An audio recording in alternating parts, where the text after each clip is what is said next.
গেল রোববার রাতে সহিংসতা, অগ্নিসংযোগ ও ভাঙচুরের একদিন পার হলেও এখনও খাগান এলাকার পরিবেশের খুব একটা উন্নতি হয়নি।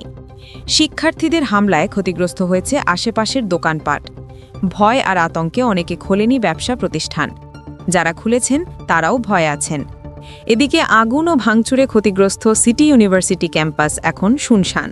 ভবন ও গাড়িগুলো সেভাবেই পড়ে আছে। শিক্ষার্থীদের আনাগোনাও নেই। উদ্ভূত পরিস্থিতিতে আগামী ৪ নভেম্বর পর্যন্ত ক্লাস পরীক্ষা বন্ধ রাখার ঘোষণা দেওয়া হয়েছে। বন্ধ রয়েছে আবাসিক হলও। আর ক্ষতিপূরণ পেলে মামলায় না যাওয়ার কথা জানিয়েছে সিটি ইউনিভার্সিটি কর্তৃপক্ষ।